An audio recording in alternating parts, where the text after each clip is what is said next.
Hi, Savers. So we are starting with an early win, and that is wire forming around some serving spoons. So this idea is not mine. It's not an original. This came from my friend, Coley Bear Voss. And she has done a bunch of these serving spoons, and she's given them out to other people.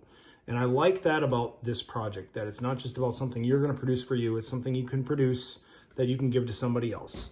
First of all, I have to ask the elephant in the room question. Why do we wrap a serving spoon with beads? Yeah, it's just fun for when you're entertaining. And You don't want to put the regular spoon out, right? No, you don't want to put the regular spoon or it's the not- regular tongue. Yeah, it's not out. fancy enough No. for the Caesar salad. You got to Yes. get the bead tongs. That's right. And these have been around for a while. My students right. have actually said, well, Yeah. my mom's Yeah. selling those or whatever. Yeah, they're fun. Either way, what I Yes. want you to appreciate with this is the tactile side of manipulating some wire and bending some wire. She's got a whole bag of assorted wires here. So she's been through the gauntlet of which wire diameter works with the beads, what forms well, what holds up with use. These are actually silver plated, but they're copper wire. So this copper bends really well and corrosion wise does well. This stuff is very thin copper wire as well. We've got some lead-free solder here, which is not her product. She's like, I don't even know if I made that one. This is from my house. Yeah. But all kinds of stuff in here. You found over time that you've kind of settled in on what works well Yes. for the wire diameters. You've got Yes. some thin stuff here. Yeah, I like this because it fits through the beads, no matter what beads I buy. Okay. It fits through them easily. So if I find beads I like, I know that this is going to work. And it works really well if you tell people to hand wash these, because then they will last a very, very, very long time. Don't put it through the dishwasher. Okay. Dishwasher is a caustic environment. Yes, it is. So we're going to start with this and just a serving spoon out of her drawer. Yep. Okay. You got it. We'll start with, how do you establish the wrap on there to begin? So what you're going to want to start with is figure out what kind of design you're going to start it with, because you don't want something pokey sticking out to, for people Right, so we're to talking touch and about, grab. typically this is the, Yeah. I don't know what that's called. Swirl. The Van Gogh swirl? Yes. Sure. This one's kind of hiding behind there, but this is that thicker Okay. wire. So I usually do a swirl. I have these neat pliers here that help me with that. A round tipped, they're not even needle nose, they're like, those are like These are O-ring pliers, very see. odd. Oh, okay. All right. Yeah, but you found something that works. Is the bottom line. Yes. So you're bending that prior to putting it on Yep. the spoon, okay? Then I hang on to that.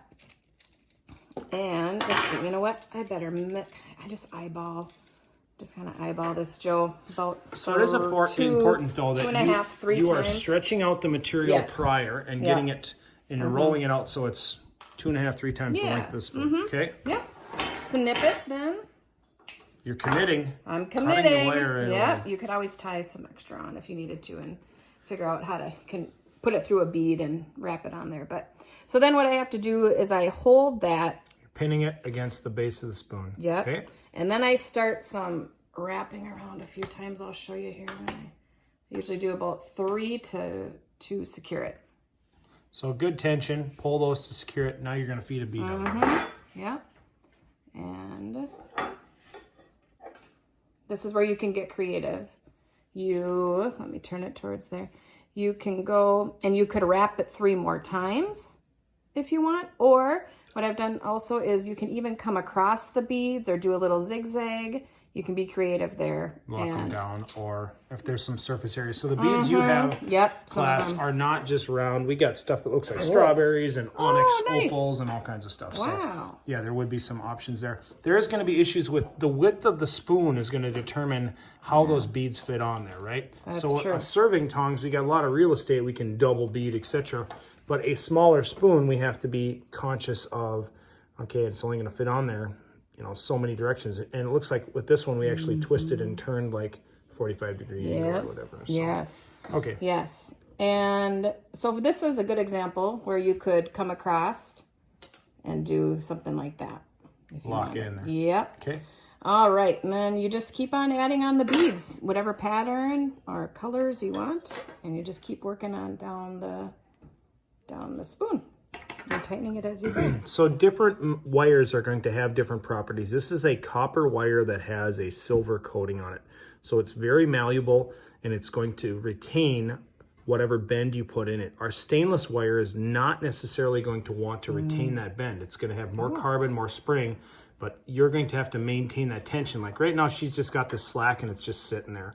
You might find that you have to hold that firmer because it might want to spin or flex out of there. But all of these wires are going to have different properties because of their different material makeups. They're not just pure copper or pure aluminum, they're alloys, so they give properties that will allow it to retain a bend or have springiness and not bend. And I want you to kind of figure that out a little bit. The stainless wire is certainly going to be best for food grade serving and cleanliness, but aluminum's fine for this, and copper will work as well. Copper will last a long time and just naturally oxidize. So you already got to the end and you're... Yes.